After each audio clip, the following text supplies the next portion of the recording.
Welcome back students. अब तक के जो दो वीडियोस मैंने पोस्ट किए उसमें हमने देखा फाइनेंशियल मैनेजमेंट के बेसिक्स। साथ ही हमने देखे फाइनेंशियल मैनेजर के फंक्शन और रोल। इस वीडियो में हम बात करने जा रहे हैं फाइनेंशियल प्लानिंग के बारे में। फाइनेंशियल प्लानिंग क्या है?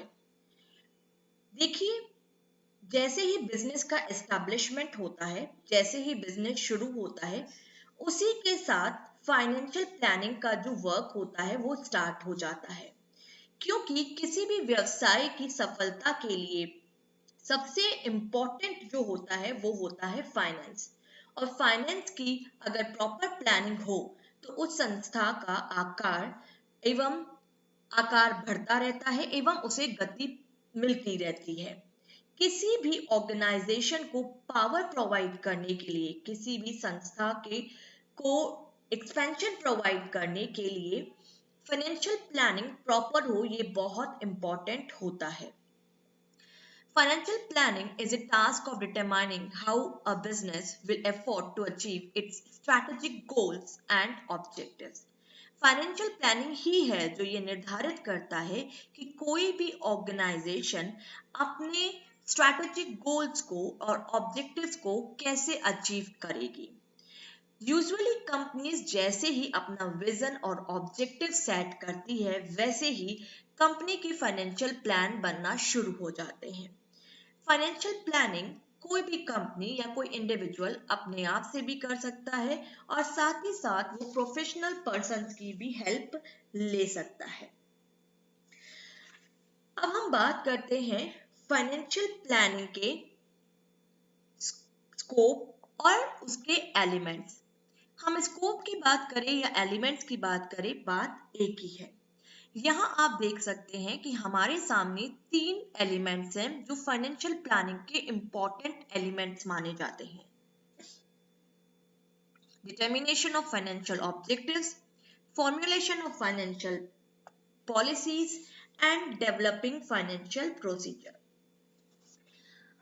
वित्तीय नियोजन यानी फाइनेंशियल प्लान के लिए सबसे इंपॉर्टेंट है कि ऑर्गेनाइजेशन अपने शॉर्ट टर्म और लॉन्ग टर्म ऑब्जेक्टिव्स सेट करे, क्योंकि ऑब्जेक्टिव्स ही किसी भी ऑर्गेनाइजेशन के लिए बेस बनते हैं या फाइनेंशियल प्लानिंग का बेस होते हैं। हर ऑर्गेनाइजेशन के जो रिसोर्सेज होते हैं उनका प्रॉपर यूटिलाइजेशन करने के लिए भी ये जरूरी है कि जो फाइनेंशियल ऑब्जेक्टिव्स हैं, जो कि शॉर्ट टर्म और लॉन्ग टर्म होते हैं, उन्हें प्रॉपरली सेट किया जाए, डिटरमाइन किया जाए। और ये तभी पॉसिबल है जब ये तभी संभव हो सकता है जबकि संस्था को उचित समय पर न्यूनतम लागत पर पर्याप्त पूंजी उपलब्ध हो सके। प्रॉपर फाइनेंशियल ऑब्जेक्टिव का सेट करना ऑर्गेनाइजेशन के लिए तभी मुमकिन है जब ऑर्गेनाइजेशन संस्था के पास जो है न्यूनतम मिनिमम कॉस्ट के ऊपर प्रॉपर वे में कैपिटल अरेंज हो सके। प्रत्येक संस्था को अल्पकालीन वित्तीय उद्देश्य हेतु संस्था के प्रत्येक क्रिया के लिए आवश्यक नगद या वर्किंग कैपिटल की रिक्वायरमेंट होती है और उसका अरेंजमेंट करना पड़ता है। और उसके लिए ये जरूरी है कि ये रिक्वायरमेंट लॉन्ग टर्म हो चाहे शॉर्ट टर्म हो, ऑर्गेनाइजेशन को प्रॉपरली फाइनेंशियल ऑब्जेक्टिव्स डिटरमाइन करने चाहिए कि हमारा उद्देश्य क्या है दीर्घकाल में और अल्पकाल में। उसके बाद संस्था फॉर्मुलेशन ऑफ फाइनेंशियल पॉलिसीज करेगी, अर्थात वित्तीय नीतियों का निर्माण किया जाएगा। वित्तीय फाइनेंशियल प्लानिंग का जो दूसरा इंपॉर्टेंट पार्ट है या एलिमेंट है वो है फाइनेंशियल पॉलिसीज फॉर्मुलेट करना, पॉलिसीज को बनाना। ये पॉलिसीज कैपिटल की रिक्वायरमेंट यानी कितनी कैपिटल रिक्वायर्ड है, कौन हमें ये कैपिटल अवेलेबल करवाएगा, इस कैपिटल में इक्विटी कैपिटल या जो ऋण है, डिबेंचर कैपिटल वगैरह है या लोन है, उनका क्या अनुपात रहेगा। डिफरेंट सोर्सेज जो हम जहां से पूंजी की व्यवस्था कर रहे हैं उनसे संबंधित क्या पॉलिसीज हैं, क्या इनकम होगी, क्या प्रॉफिट होगा और उस प्रॉफिट को कैसे डिस्ट्रीब्यूट किया जाएगा। वर्किंग कैपिटल से रिलेटेड पॉलिसीज, असेट से, करंट असेट से, फिक्स्ड असेट से रिलेटेड पॉलिसीज, अर्थात फाइनेंस में जो भी टर्म्स इंक्लूड होते हैं उन सब से रिलेटेड नीतियां, पॉलिसीज को फॉर्मुलेट किया जाएगा as a scope of financial planning, as a element of financial planning. जब हमने फाइनेंशियल ऑब्जेक्टिव डिटरमाइन कर लिए कि हमारा उद्देश्य क्या है और उस उद्देश्य को प्राप्त करने के लिए हमारी फाइनेंशियल पॉलिसीज क्या रहेंगी, उसके बाद जो तीसरा कदम है और जो तीसरा एलिमेंट है फाइनेंशियल प्लानिंग का, वो है डेवलप करना फाइनेंशियल प्रोसीजर, वित्तीय कार्य विधियों का विकास। हमें पता है हमारा उद्देश्य क्या है, हमारी नीतियां क्या है। अब इस नीतियों के क्रियान्वयन के लिए हमें एक प्रॉपर कार्य विधियों की आवश्यकता है, प्रॉपर प्रोसीजर की आवश्यकता है। प्रोसीजर हमें ये बताता है कि अब ये कार्य किस प्रकार किया जाएगा, क्या करना है, किस उद्देश्य को प्राप्त करने के लिए करना है, ये हमने सोच लिया, लेकिन अभी करना कैसे है ये हम तय करेंगे फाइनेंशियल प्रोसीजर के अंतर्गत। इसके लिए सबसे पहले जो फाइनेंशियल टास्क है या एक्टिविटीज हैं उनको स्मॉल स्मॉल डिपार्टमेंट्स में या स्मॉल एक्टिविटीज में डिवाइड करके डिफरेंट डिपार्टमेंट्स को दे दिया जाता है। उसके बाद ये देखा जाता है कि उस पर्टिकुलर एक्टिविटी का एग्जीक्यूशन और कंट्रोल प्रॉपरली हो, यानी उसकी व्यवस्था की जाती है। कंट्रोल, एग्जीक्यूशन एंड कंट्रोल देखने के बाद हम ये निर्धारित करते हैं कि क्या जो हमने तय किया था हमने वही प्राप्त किया, यानी संस्था ने जो ऑब्जेक्टिव सेट किए थे, जो पॉलिसी सेट की थी, तो उसी के अनुसार उसी कार्य विधि के द्वारा जो है फाइनेंशियल प्लानिंग का एग्जीक्यूशन और कंट्रोल हो रहा है या नहीं, और जो निर्धारित स्टैंडर्ड्स थे, डिसाइडेड स्टैंडर्ड्स से क्या उन स्टैंडर्ड्स को एम्प्लॉयज ने या अचीव किया है या नहीं। यह उल्लेखनीय है कि वित्तीय नियंत्रण की दृष्टि से ही अब बजटरी नियंत्रण, कॉस्ट कंट्रोल की गणना तथा उनका निर्वचन भी किया जाता है। अब हम बात करते हैं कि फाइनेंशियल प्लानिंग कितने प्रकार की हो सकती है। Types of financial planning. देखिए यहाँ 3 तरह की फाइनेंशियल प्लानिंग होती है, long term, medium term, short term. Long term financial plans are those plans which are made for more than 5 years. जो भी plans for more than 5 years बनाए जाते हैं उन plans को long term plan के अंदर काउंट किया जाता है, और जो प्लान 1 to 5 years तक के लिए बनाए जाते हैं, यानी कि जिनका जो टाइम पीरियड है वो 1 साल से 5 साल तक के लिए होता है, 1 साल से ज्यादा और 5 साल से कम, उनको हम काउंट करते हैं मीडियम टर्म फाइनेंशियल प्लान। अब संस्था में किसी भी ऑर्गेनाइजेशन में शॉर्ट टर्म फंड्स की भी रिक्वायरमेंट होती है, जो कि डेली रिक्वायरमेंट भी हो सकती है, वीकली भी हो सकती है, 15 डेज की भी हो सकती है, मंथली भी हो सकती है, एंड इनफैक्ट 6 मंथ्स की भी रिक्वायरमेंट हो सकती है, लेकिन वो रिक्वायरमेंट लेस देन 1 ईयर होगी। तो ऐसे प्लान्स जहां फंड्स की requirement for less than 1 year है और उसके लिए प्लानिंग की जा रही है, तो ऐसी प्लानिंग को शॉर्ट टर्म प्लानिंग कहा जाता है।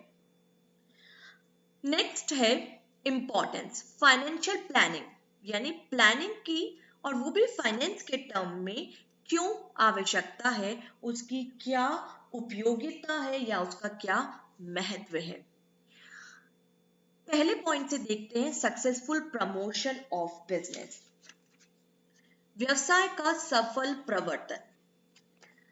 व्यवसाय के सफल प्रवर्तन यानी व्यवसाय बहुत सारी अवस्थाएं होती है किसी भी बिजनेस के अंदर, लेकिन उनका प्रॉपर प्रमोशन हो उसके लिए आवश्यक है कि फाइनेंशियल प्लानिंग प्रॉपर होनी चाहिए।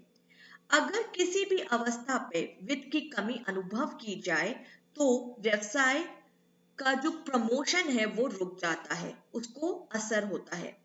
इसलिए ये बहुत आवश्यक है कि व्यवसाय के हर अवस्था में, चाहे उसका इंट्रोडक्शन चल रहा हो, चाहे वो एक मेच्योरिटी स्टेज पर हो, किसी भी अवस्था में व्यवसाय क्यों ना हो, फाइनेंशियल प्लानिंग होनी ही चाहिए, उसका सहारा लेना ही चाहिए। इफेक्टिव ऑपरेशन ऑफ बिजनेस, व्यवसाय का कुशल संचालन। अगर व्यवसाय को सुचारू रूप से चलाना है, उसका सही संचालन करना है, मशीनरीज को, जो इक्विपमेंट्स हैं, जो फर्नीचर है, उन सब में जो भी इन्वेस्टमेंट किया जाए उसकी प्रॉपर प्लानिंग होना बहुत आवश्यक है। जब इनकी प्रॉपर प्लानिंग होगी तभी ऑर्गेनाइजेशन, संस्था सही रूप में कार्य कर सकेगी। तो इन सब के लिए ही रोज फंड्स की रिक्वायरमेंट होती है, और वो फंड्स की रिक्वायरमेंट प्रॉपरली देखना, उसे समझना, उसके बाद ही ऑर्गेनाइजेशन की जो ऑपरेशंस है इफेक्टिव हो सकते हैं, बिजनेस जो है वो इफेक्टिव वे में वर्क कर सकता है। Cost control and economy in operation. देखिए, संस्था में आए दिन संस्था के सभी कार्यों की लागत को पूर्व निर्धारित लागतों की सीमा में रखा जा सकता है। अगर प्रॉपर फाइनेंशियल प्लानिंग है तो जो हमने तय किए हैं प्रमाप, यानी जो स्टैंडर्ड सेट किए हैं, हम उन्हीं तक कोशिश करेंगे कि कंपनी की कॉस्ट, जो फाइनेंशियल कॉस्ट आ रही है या जो अदर कॉस्ट आ रही है, वो वहीं तक रहे। उन स्टैंडर्ड से ज्यादा इसकी कॉस्ट ना हो, उस कॉस्ट को रोकने की कोशिश की जाएगी। लेकिन अगर फाइनेंशियल प्लानिंग नहीं है तो उस कॉस्ट को प्रॉपरली कंट्रोल नहीं किया जा सकेगा, और जो वर्किंग है, जो ऑपरेशंस हैं, जो ऑर्गेनाइजेशन, संस्था की का संचालन है, वो प्रॉपर वे में नहीं हो पाएगा, इकोनॉमिक वे में नहीं हो पाएगा। कंजर्वेशन ऑफ कैपिटल, पूंजी की संरचना। किसी भी संस्था में जो असेट्स होती हैं उनमें आए दिन बदलाव होते रहते हैं, क्योंकि हम देखते हैं टेक्नोलॉजी बहुत जल्दी पुरानी हो जाती है। तो अगर प्रॉपर कैपिटल या फाइनेंशियल प्लानिंग नहीं होगी तो कैपिटल का प्रॉपर अरेंजमेंट नहीं होगा, प्रॉपर मैनेजमेंट नहीं होगा, और जब भी हमारी जो पुरानी मशीनरी है वो प्रचलन से बाहर हो जाएगी, तभी ऑर्गेनाइजेशन को बहुत भारी कैपिटल की रिक्वायरमेंट हो सकती है।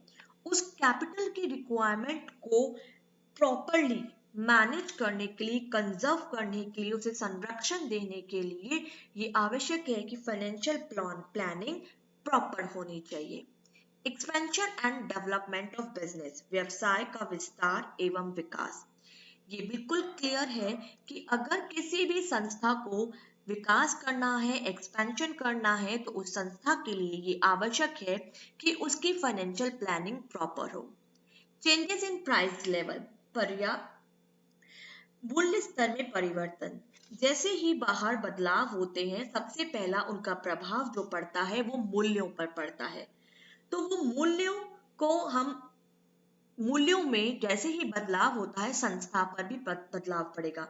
संस्था की जो भी नीतियां हैं, जो मजदूरी से रिलेटेड है, सैलरी से रिलेटेड है, या कार्यालय के अदर जो एक्सपेंसेस हैं या एडवर्टाइजिंग से रिलेटेड एक्सपेंडिचर है, उन सब के ऊपर भी इम्पैक्ट आता है, असर आता है।